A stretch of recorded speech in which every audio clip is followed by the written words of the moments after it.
Heat and thermodynamics में सबसे पहला हमारा जो रिलेशन होता है that is related to pressure of gas.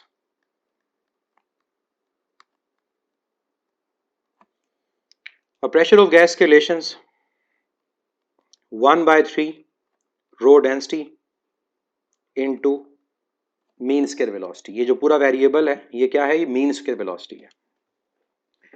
फिर आप जब डेंसिटी का रिलेशन यहां सब्स्टिट्यूट करते हैं total mass over total volume, तो ये फार्मूला चेंज होके बन जाता है pressure is equal to N M over 3 times V into V square.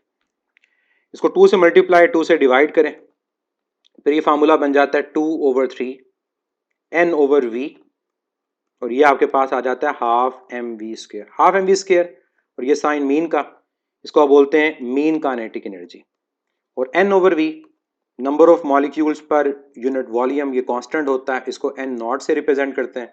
तो फार्मूला बन जाएगा 2/3 N not into mean kinetic energy. ये सारे प्रेशर के रिलेशंस हैं जो एक ऑर्डर में ड्राइव हो रहे होते हैं।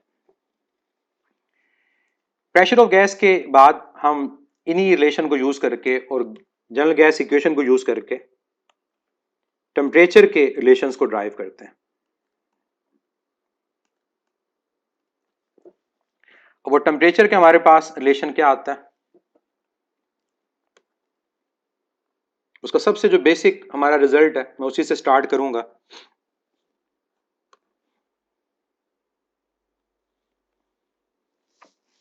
और वो हमारे पास आता है m over 3k into V square. ये सबसे बेसिक फार्मूला। फिर इसको फर्दर आगे 2 से मल्टीप्लाई 2 से डिवाइड किया जाता है और हमारे पास ये फार्मूला क्या बन जाता है 2/3k into half M V square.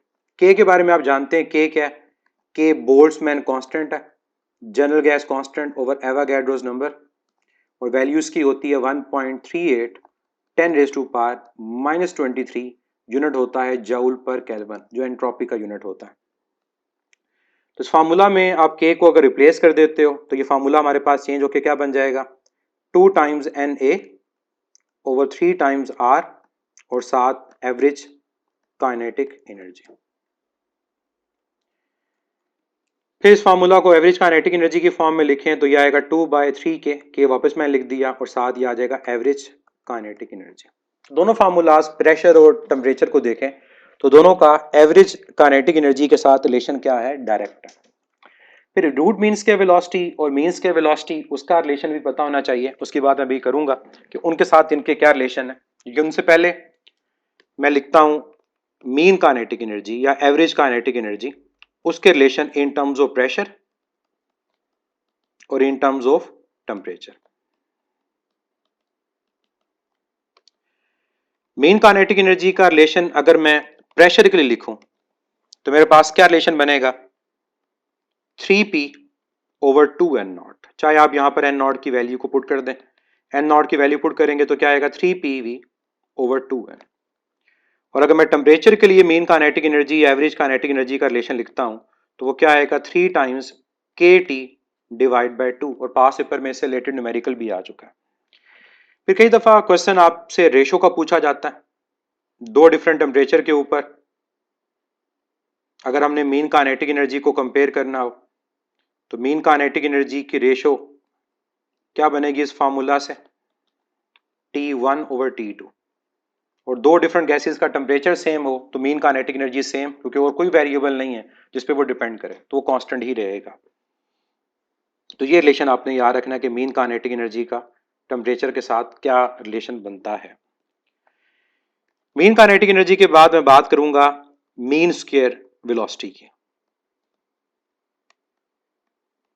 जब मीन स्क्वायर वेलोसिटी की बात करेंगे तो आप नाम को देखें, मीन मैंने सिंबल लगा दिया, स्क्वायर और वेलोसिटी, तो एज अ होल ये पूरा फैक्टर जो है ना मीन स्क्वायर वेलोसिटी वो ये है मीन स्क्वायर वेलोसिटी। तो अब आप ऊपर फार्मूलाज में देखें तो फार्मूलाज से आपको पता चलता है कि जो प्रेशर हमारे पास है उस प्रेशर का मीन स्क्वायर वेलोसिटी से डायरेक्ट रिलेशन है। और किस पावर से, पावर 1 से। तो मीन्स के वेलोसिटी अगर डबल होगी तो प्रेशर डबल होगा, क्योंकि एज अ होल ये पूरा फैक्टर v स्क्वायर है। इस तरह टेम्परेचर का भी मीन स्क्वायर वेलोसिटी से जो रिलेशन है वो डायरेक्ट है पावर 1 के साथ।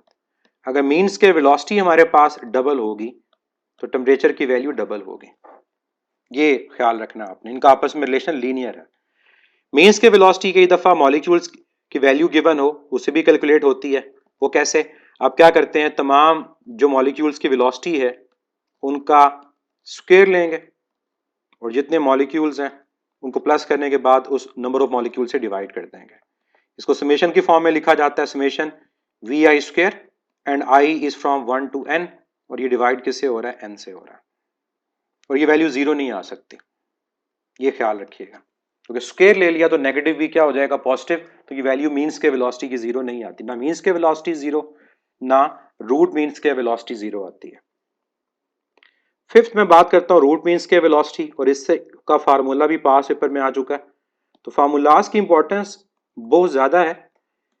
फार्मूलाज हमें बहुत सारे क्वेश्चंस को सॉल्व करने में हेल्प करते हैं, न्यूमेरिकल्स भी सॉल्व करने में हेल्प करते हैं, ग्राफ ड्रॉ करने में भी हेल्प करते हैं, कॉन्सेप्चुअल क्वेश्चन सॉल्व करने में भी हेल्प करते हैं, और कई दफ़ा डायरेक्ट हमसे एग्जामिनर फार्मूला ही पूछ लेता है। अगर आप पास पेपर्स को देखो तो 4-5 फार्मूलाज के क्वेश्चंस होते हैं कि फलां का फार्मूला क्या है। तो इंपॉर्टेंस है बहुत ज़्यादा फिजिक्स के अंदर इन फार्मूलाज की। अब रूट मीन्स के वेलोसिटी के साथ में अगर प्रेशर का रिलेशन लिखता हूं तो प्रेशर का रूट मीन्स के वेलोसिटी के साथ रिलेशन डायरेक्ट तो है लेकिन पावर 2 के साथ, क्योंकि अब अकेला v है और v की पावर भी तो है, और वो क्या है? 2। इसी तरह टेम्परेचर का भी रूट मीन स्क्वायर वेलोसिटी के साथ डायरेक्ट रिलेशन है लेकिन पावर 2 के साथ। तो ये ख्याल रखना है कि रूट मीन्स के वेलोसिटी को डबल करेंगे तो प्रेशर और टेम्परेचर डबल नहीं होगा, ये 4 टाइम्स हो जाएंगे। और अगर मैं यहां पर इनके फार्मूला को लिखना चाहूं तो एक तरीका तो ये है कि जो आप तमाम का स्क्वायर लेकर ऐड करते हो वेलोसिटीज का और डिवाइड करते हो n से, अब उसके ऊपर अंडर रूट आ जाएगा। ये पास पेपर्स में फार्मूला आ चुका है। यहाँ पे जो समेशन वाला फार्मूला था V I square I from 1 up to n divide by n, इसका अंडर रूट ले लें। फिर ये फार्मूलाज प्रेशर के फार्मूला से भी आते हैं, जो सबसे बेसिक फार्मूला था प्रेशर का, तो वहां से ये फार्मूला क्या बनेगा? Under root 3 time pressure divide by density. और इन टर्म्स ऑफ टेम्परेचर ये फार्मूला हमारे पास क्या बनेगा? 3 kT ओवर m। और फिर ये इन टर्म्स ऑफ R अगर लिखना चाहें जनरल गैस कांस्टेंट, तो फिर मोलर मास आएगा, यह आएगा 3 times RT over capital M। ठीक है, तो ये फार्मूलाज हैं रूट मीन्स के वेलोसिटी के, और रूट मीन्स के वेलोसिटी का रिलेशन अब देखो तो प्रेशर के अंडर रूट के साथ है, और इसी तरह टेम्परेचर से देखो तो टेम्परेचर के अंडर रूट के साथ है। अगर मोलर मास से देखो तो मोलर मास के अंडर रूट से है लेकिन इनवर्स है। जिस गैस का मोलर मास ज्यादा होगा उसकी रूट मीन्स के वेलोसिटी की वैल्यू कम होगी। और ये जो फार्मूलाज मैंने लिखे इनसे रिलेटेड भी कंपैरिजन के क्वेश्चंस होते हैं, तो वो भी आपने ख्याल रखना है कि अगर आपको रिलेशन सही पता है कि अंडर रूट के साथ है, डायरेक्ट है, इनवर्स है, तो आप कंपैरिजन के क्वेश्चंस को भी इजीली सॉल्व कर सकते हो। रूट मीन्स के वेलोसिटी की वैल्यू भी याद रखिएगा, मीन्स के वेलोसिटी की तरह जीरो नहीं होती।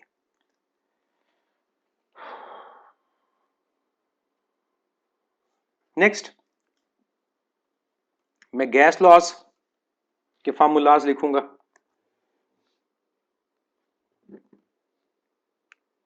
उसमें सबसे पहले बॉयज लॉ, सिंपल है, को जल्दी से कवर करेंगे। P1 V1 is equal to P2 V2, या फिर P1 over P2 is equal to V2 over P1। तीन ही लॉज में यहां लिख रहा हूं, बॉयज लॉ, चार्ल्स लॉ और प्रेशर लॉ। चार्ल्स लॉ के अकॉर्डिंग हमारे पास क्या बनेगा? उसमें वॉल्यूम का टेम्परेचर के साथ रिलेशन क्या होता है? डायरेक्ट हम लिखते हैं V1 over T1 is equal to V2 over T2। और ये कैसे लिखा जा सकता है? क्रॉस मल्टीप्लाई करके V1 into T2 is equal to V2 into T1। Pressure law, pressure का ताल्लुक टेम्परेचर से डायरेक्ट होता है, तो वो क्या बनेगा? P1 over T1 is equal to P2 over T2, और उसको लिखा जा सकता है P1 T2 is equal to P2 T1। साथ साथ एक और चीजें बताता जाऊं कि जो बॉयज लॉ आपके पास है ये आइसोथर्मल प्रोसेस को शो करेगा। जो आपके पास चार्ल्स लॉ है इसमें कांस्टेंट क्या है, प्रेशर, ये आइसोबैरिक के क्वेश्चंस को सॉल्व करने में हेल्प करेगा। और जो प्रेशर लॉ है यहां पर कांस्टेंट क्या है, वॉल्यूम, ये आपको आइसोकोरिक प्रोसेस से रिलेटेड क्वेश्चंस को सॉल्व करने में हेल्प करेगा। जो कांस्टेंट है ना कि टेम्परेचर कांस्टेंट है तो आइसोथर्मल, प्रेशर कांस्टेंट है आइसोबैरिक, और वॉल्यूम कांस्टेंट है तो आइसोकोरिक। तो इस पॉइंट ऑफ व्यू से भी आपने इनको याद रखना है कि सिर्फ ये नहीं कि रिलेशन क्या है, साथ जो चीजें इंटरलिंक बन सकती है हमारे सिलेबस का हिस्सा है उसको भी याद रखें।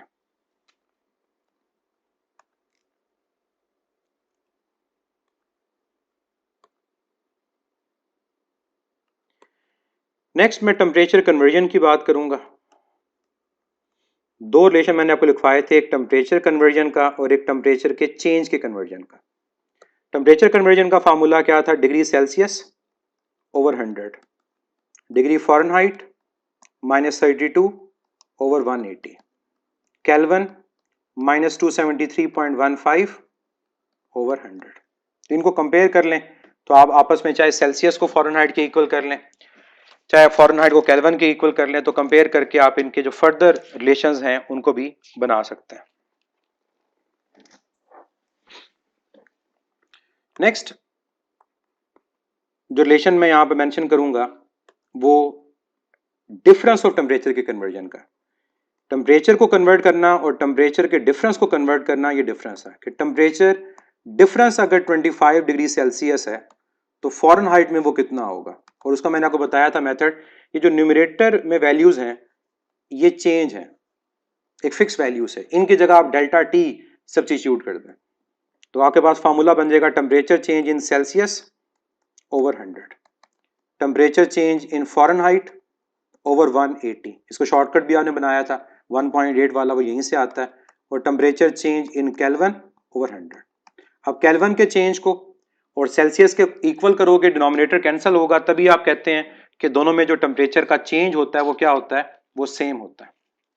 तो वो इसी फार्मूला से हमारे पास बन रहा होता है। क्लियर है? Next internal energy.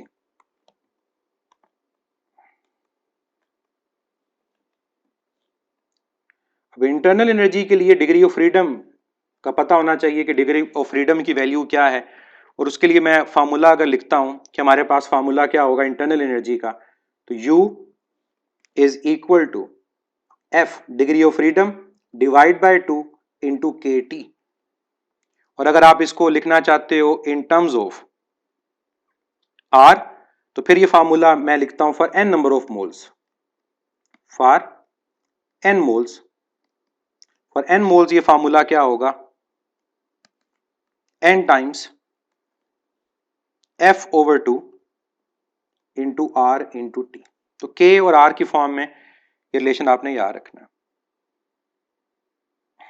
देखिए इसको बल्कि आप R की फॉर्म में याद रखें तो बेहतर है, K की फॉर्म में रहने दें, दोनों को आप R की फॉर्म में ही याद रखें। ऊपर वाला फार्मूला फॉर 1 मोल है और नीचे वाला फार्मूला आपके पास n नंबर ऑफ मोल्स है। और अगर आप इंटरनल एनर्जी के चेंज को फाइंड करना चाहते हैं, और यहीं से आपको पता चलता है कि इंटरनल एनर्जी का चेंज किस पे डिपेंड करेगा, तो चेंज इन इंटरनल एनर्जी का रिलेशन यहीं से आपके पास आता है, और वो क्या आता है, delta U is equal to n F by 2 R delta T। तो बाकी सब कुछ तो कांस्टेंट है, तो इंटरनल एनर्जी का चेंज डिपेंड किस पे करेगा, टेम्परेचर के चेंज पे। अगर टेम्परेचर चेंज नहीं होगा तो इंटरनल एनर्जी भी चेंज नहीं होती। डिग्री ऑफ फ्रीडम की वैल्यूज को मैं आपको यहां रिवाइज करवा देता हूं कि डिग्री ऑफ फ्रीडम की वैल्यूज क्या होती हैं। क्या होता है डिग्री ऑफ फ्रीडम, इसके लिए लेक्चर को देखिएगा, मैंने वहां बताया था। डिग्री ऑफ फ्रीडम की value for mono atomic gas atomicity पे डिपेंड करती है, for diatomic gas and for polyatomic gas. Monoatomic gas के लिए डिग्री ऑफ फ्रीडम हम लेते हैं 3, अगर वाइब्रेशनल काइनेटिक एनर्जी की बात नहीं हो रही, लो टेम्परेचर पे बात कर रहे हैं। अगर वाइब्रेशनल भी लेंगे तो +2 आ जाएगा। हमारे सिलेबस में वो नहीं है, हमारे सिलेबस में यही होता है डायटोमिक के लिए 5 और पॉलीएटॉमिक के लिए या तो ये 6 होती है या 7। अगर बुक के हवाले से बात करूं जिससे क्वेश्चन सॉल्व होंगे तो बुक में 7 ली हुई है, 7 से सॉल्व होते हैं, डायटोमिक 5 और मोनोटॉमिक 3। लेकिन कहीं पर 6 भी लिखा हो डिग्री ऑफ फ्रीडम तो वो गलत नहीं है, वो ठीक है।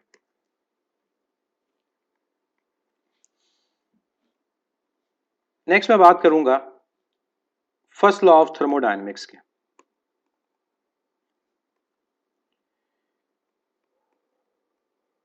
Law of conservation of energy की सेकंड स्टेटमेंट इसको बोला जाता है।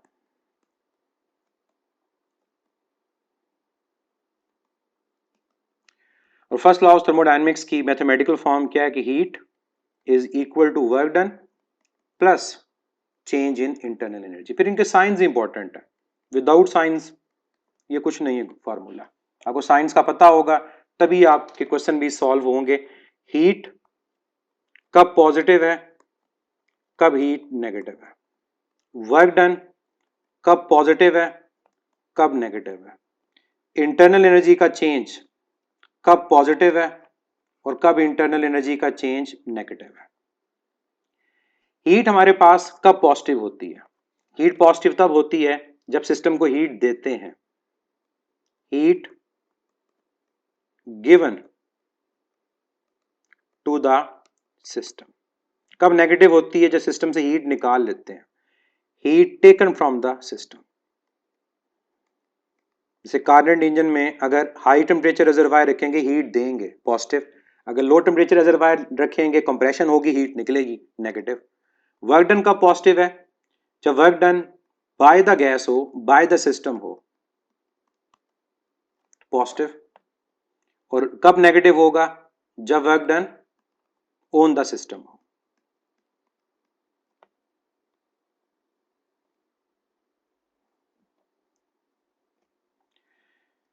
इंटरनल एनर्जी का चेंज कब पॉजिटिव होगा, इंटरनल एनर्जी का चेंज कब नेगेटिव होगा। अगर हमारे पास इंटरनल एनर्जी इंक्रीज कर रही है यानी टेम्परेचर इंक्रीज कर रही है तो चेंज पॉजिटिव, और अगर इंटरनल एनर्जी डिक्रीज कर रही है, टेम्परेचर डिक्रीज कर रहा है, चेंज नेगेटिव। जैसे एडियाबैटिक एक्सपेंशन में नेगेटिव साइन आएगा डेल्टा यू का और कंप्रेशन में पॉजिटिव साइन आएगा।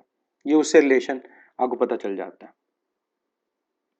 तो ये आपने याद रखना है क्यू के साइंस। ये क्यू के साइन आपको पता होंगे तभी आप इन फार्मूलाज में वैल्यूज पुट करके जो करेक्ट आंसर है उसको फाइंड कर सकते हैं। फिर ये फार्मूला जो मैं लिखा, इस फार्मूला को यूं भी लिखा जा सकता है कि Q delta V, work done को P डेल्टा V से रिप्रेजेंट कर दिया प्लस डेल्टा U, तभी ये करेक्ट है। और इवन ये भी लिखा जा सकता है कि इंटरनल एनर्जी का चेंज वो हीट और वर्क के डिफरेंस के इक्वल है। लेकिन कोई भी फार्मूला किसी भी फॉर्म में लिखें, साइंस इग्नोर नहीं करना है, साइंस पुट करने सही ताकि आंसर भी करेक्ट आए।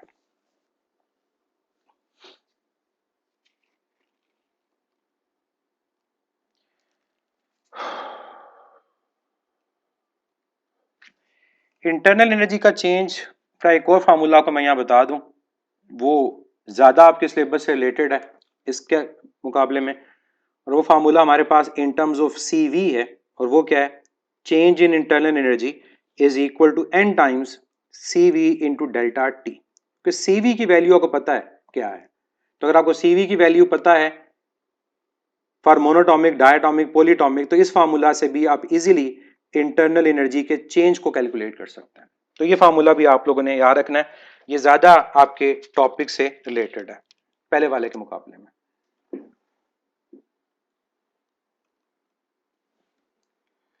Next,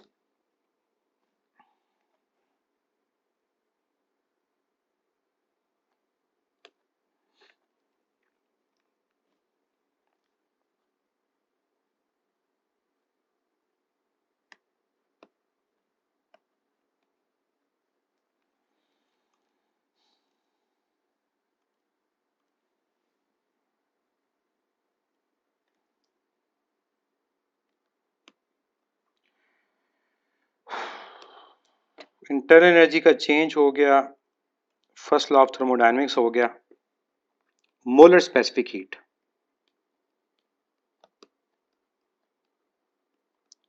amount of heat required to change the temperature of 1 mole of gas by 1 kelvin. और इसका रिलेशन हमारे पास कहां से आता है? Q is equal to N C delta T से। ये बेसिक हीट का रिलेशन है, Q is equal to N C delta T. और यहां से हम C का जो रिलेशन लिखते हैं वो क्या लिखते हैं? C is equal to Q over N times delta T. अब ये जो मोलर स्पेसिफिक हीट है, इसका यूनिट अगर हमसे पूछा जाए तो जनरल गैस कांस्टेंट वाला जूल पर मोल पर केल्विन। इसकी टाइप्स हमें पता होनी चाहिए और उनके फार्मूलाज पता होने चाहिए, उनका कंपैरिजन पता होना चाहिए। तो हमारे पास एक है molar specific heat at constant pressure और एक है molar specific heat at constant volume.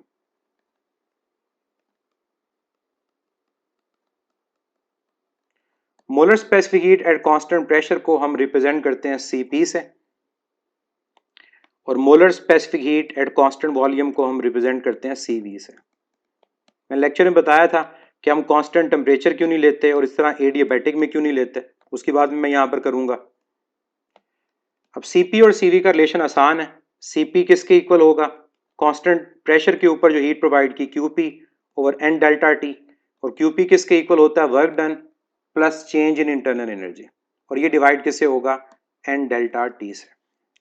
और जब Cv की हम बात करेंगे तो Cv किसके इक्वल होगा? वो इक्वल होगा Qv over N delta T, और कांस्टेंट वॉल्यूम पे वर्क डन जीरो होता है तो ये सिर्फ इक्वल आएगा डेल्टा यू के और डिवाइड होगा N डेल्टा टी। तो ऊपर जो मैंने डेल्टा यू का रिलेशन लिखा वो यहां से लिखा कि N डेल्टा टी मल्टीप्लाई हो जाएगा तो डेल्टा यू इक्वल आएगा N CV डेल्टा टी। फिर जब आप इन दोनों को कंपेयर करते हो तो नजर आ रहा है कि जो QP है वो वर्क और डेल्टा यू का सम है और जो QV है वो सिर्फ डेल्टा यू के इक्वल है, और डेल्टा यू दोनों में सेम है क्योंकि दोनों के अंदर आप टेम्परेचर को चेंज इक्वल करते हो। तो याद रखिएगा कि हमारे पास change in internal energy at constant pressure, change in internal energy at constant volume वो इक्वल है क्योंकि दोनों में टेम्परेचर का चेंज सेम है, वो डिफरेंट नहीं है। डेल्टा यू हमारे पास कांस्टेंट प्रेशर पे और कांस्टेंट वॉल्यूम पे सेम होगा। इसका मतलब कांस्टेंट प्रेशर के ऊपर वर्क के साथ डेल्टा यू है कि जो हीट हमें प्रोवाइड करनी पड़ेगी वो दो काम करेगी, इंटरनल एनर्जी तो चेंज करेगी, साथ वर्क डन भी होगा बाय द सिस्टम या ऑन द सिस्टम, लेकिन कांस्टेंट वॉल्यूम पे सिर्फ और सिर्फ इंटरनल एनर्जी चेंज होगी, किसी भी किस्म का वर्क डन नहीं होगा। इस वजह से कंपैरिजन जब लिखा जाता है तो कांस्टेंट प्रेशर की हीट कांस्टेंट वॉल्यूम से ज्यादा होती है, ये वर्क डन और डेल्टा यू का सम होती है और वो सिर्फ डेल्टा यू होती है। इसी वजह से कहते हैं कि Cp Cv से ग्रेटर है। कितना ग्रेटर है? इतना ग्रेटर है कि जब इनका डिफरेंस लेंगे तो 8.314 जूल पर मोल पर केल्विन आएगा यानी R, और इसके अलावा जब हम इसकी रेशो लेंगे तो वो गैमा के इक्वल आएगा, और गैमा की वैल्यू आपको पता है कि हमेशा 1 से क्या होती है? ग्रेटर होती है। तो ये रिलेशन आप लोगों ने याद रखने कि Cp माइनस Cv का डिफरेंस R 1 से ग्रेटर, Cp और Cv की रेशो गैमा, और गैमा भी क्या है? 1 से ग्रेटर है। तो मैंने यहां पर आपको शॉर्टकट बताए थे कि Cv का और गैमा का शॉर्टकट क्या है। Cv का shortcut in terms of degree of freedom क्या था? F ओवर 2 इंटू R, और अब Cv फाइंड हो जाए तो Cp माइनस Cv से आप इजीली फाइंड क्या कर सकते हैं? Cp भी, और इसके अलावा अगर आप रेशो लेंगे तो आपके पास गैमा की जो वैल्यू है वो भी फाइंड हो जाती है। इसके अलावा आपको मैंने शॉर्टकट जो बताया था वो गैमा का भी बताया था कि अगर आप गैमा को फाइंड करना चाहते हैं डिग्री ऑफ फ्रीडम से तो वो भी फाइंड हो सकता है। क्या था? 1 प्लस 2 ओवर एफ या 1 प्लस एफ ओवर 2? तो वो था 1 प्लस 2 डिवाइड बाय एफ। ये गैमा की वैल्यू थी हमारे पास और ये डिग्री ऑफ फ्रीडम की फॉर्म है। तो डिग्री ऑफ फ्रीडम चाहे हमारे सिलेबस में नहीं है लेकिन उसका फायदा ये है कि हमें वो हीट एंड थर्मोडायनेमिक्स में ये कई जो फार्मूलाज हैं इनको फाइंड करने में हेल्प करता है। गैमा की वैल्यूज में बता दूं, कि मोनोटॉमिक और डायटॉमिक और पॉलीटॉमिक के लिए क्या है।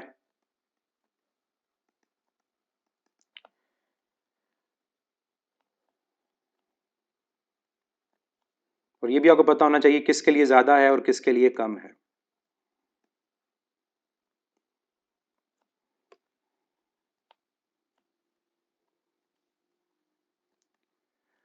मोनोटॉमिक के लिए जब आप इस डिग्री ऑफ फ्रीडम की वैल्यू 3 पुट करेंगे तो गैमा की जो वैल्यू आती है वो 5/3 आती है, 1.67। जब डायटॉमिक गैस की बात करेंगे उसके लिए वैल्यू आएगी 7/5 और ये होती है 1.4। और पॉलीएटॉमिक गैस की जब बात करेंगे तो हमारी बुक के अकॉर्डिंग हम डिग्री ऑफ फ्रीडम को 7 पुट करेंगे तो वो आएगा 9/7 और ये आएगा 1.29। और अगर आप डिग्री ऑफ फ्रीडम को 6 पुट करेंगे तो ये 1.33 वैल्यू आती है। इसी तरह से सीपी और सीवी की वैल्यू भी पता होनी चाहिए। इन गैमा की वैल्यू पता चल गई तो सीपी और सीवी, इसका सीपी 5/2R होता है, इसका 7/2R होता है और इसका 9/2R होता है और ये ग्रेटर है एज कम्पेयर टू सीवी। मैं सीवी की वैल्यू लिखूंगा, आपको आइडिया हो जाएगा। ये आपके पास आएगा 3/2R 5/2R से लेसर, ये आएगा 5/2R 7/2R से लेसर और ये 7/2R 9/2R से लेसर। तो ये हमारे पास गैमा की वैल्यूज़ हैं जो आपको पता होनी चाहिए और साथ साथ सीपी और जो सीवी की वैल्यूज़ हैं वो भी पता होनी चाहिए।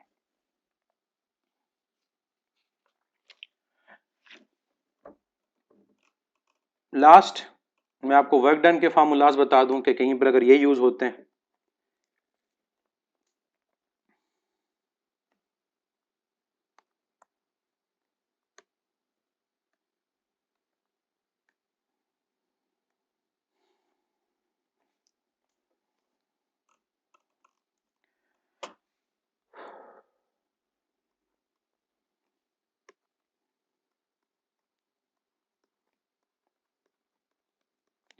तो वर्क डन के फार्मूलाज किस किस प्रोसेस के लिए जो हमने पढ़े थे उन्हीं की बात हम करेंगे। कि आइसोथर्मल प्रोसेस हो तो वर्क डन का फार्मूला क्या होगा, एडियाबैटिक हो तब फार्मूला क्या होगा, और अगर आइसोबैरिक हो तो तब फार्मूला क्या होगा।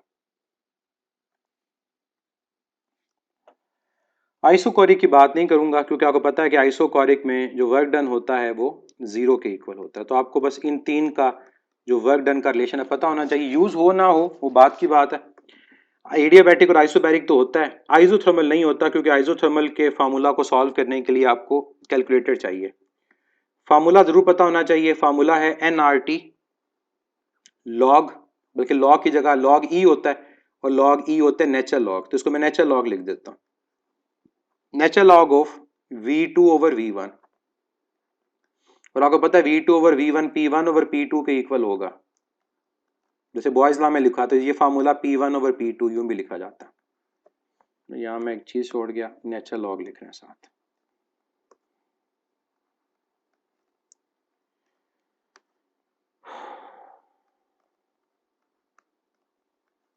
एडियाबैटिक प्रोसेस का जो वर्क डन का फार्मूला है ये NCV डेल्टा टी, क्योंकि हीट 0 है, वर्क डेल्टा यू के इक्वल है, तो ये फार्मूला वही जो डेल्टा यू वाला है वहीं से आया। और जब यहाँ CV को सॉल्व करते हैं, ये हमने क्लास में किया भी था, in terms of R and gamma ये फार्मूला आ जाता है। R साथ आएगा डेल्टा टी और डिनोमिनेटर में हमारे पास क्या आएगा 1 माइनस गैमा। और आइसोबैरिक प्रोसेस का जो वर्क डन होता है वो होता है pressure into change in volume, जिसको आप NR डेल्टा टी के इक्वल भी लिख सकते हो। तो ये वर्क डन के फार्मूलाज भी आप लोगों ने याद रखने हैं for isothermal, adiabatic and isobaric process. Second law of thermodynamics मैंने बता दिया था। एमडी कैड के सिलेबस में हम उसको नहीं कह सकते फिलहाल, अभी मैं नहीं लिख रहा उसको, ठीक है। ऐसा लिंक भी नहीं है किसी टॉपिक से, उसको लिखें। Internal energy molar specific heat के साथ फर्स्ट लॉ लिंक होता है, इसलिए हम उसको लिखते हैं। एक चीज़ मैंने ऊपर जो मिस की उसको मैं बता दूं, जो मोलर स्पेसिफिक हीट में कि molar specific heat at constant pressure और कांस्टेंट वॉल्यूम तो बात हमने की है, लेकिन अगर मोलर स्पेसिफिक हीट हम बात करें for isothermal and adiabatic process तब क्या होगा? तो मोलर स्पेसिफिक हीट को अगर मैं लिखता हूं फॉर आइसोथर्मल तो उसकी वैल्यू क्या आती है? अब आइसोथर्मल का मतलब है कि टेम्परेचर कांस्टेंट है, मतलब डेल्टा यू जीरो। तो फार्मूला के अंदर डेल्टा टी डिनोमिनेटर में है, तो आपके पास आंसर क्या आएगा? C will be infinity. Infinite heat आपको रिक्वायर्ड है टेम्परेचर को 1 केल्विन चेंज करने के लिए, इसका मतलब है। और अगर मैं इसको एडियाबैटिक प्रोसेस के लिए लिखता हूं तो एडियाबैटिक में तो हीट एक्सचेंज ही नहीं हो रही, तो मोलर स्पेसिफिक हीट का तो कॉन्सेप्ट ही हीट के एक्सचेंज के साथ है, तो हीट एक्सचेंज नहीं हो रही तो स्पेसिफिक हीट की वैल्यू क्या आएगी? जीरो।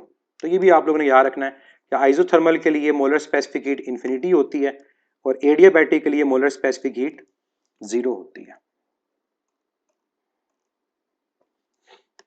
सिर्फ स्पेसिफिक हीट की बात भी मैं बता दूं यहां पर कि अगर हम सिर्फ स्पेसिफिक हीट की बात करें तो स्पेसिफिक और मोलर में आपको डिफरेंस पता चल जाएगा। स्पेसिफिक हीट होती है amount of heat required to change the temperature of 1 kilogram of matter, और क्या डिफरेंस होगा? ये Q over m delta T के इक्वल होगा। और यूनिट अगर देखेंगे अब यहां जूल पर किलोग्राम पर केल्विन आएगा। इसी तरह से मैं आपको लेटेंट हीट का रिलेशन भी बता दूं क्योंकि मैंने लेक्चर में ये डिस्कस किए थे। तो latent heat over mass, amount of heat required to change the state at constant temperature, इसका यूनिट होता है जूल पर किलोग्राम। और जूल पर किलोग्राम यूनिट किसका है? इसके अलावा डोज का, जूल पर किलोग्राम, एनर्जी ओवर मास।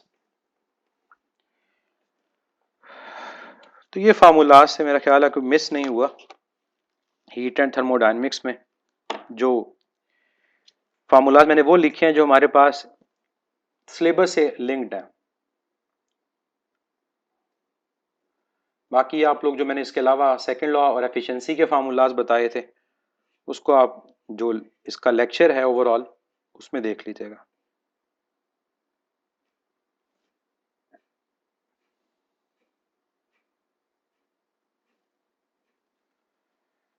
तो ये था आज का लेक्चर जिसमें हमने यूनिट 5 से लेकर 8 तक जो फार्मूलाज हैं एमडी कैट के पॉसिबल सिलेबस से रिलेटेड उनको रिवाइज किया।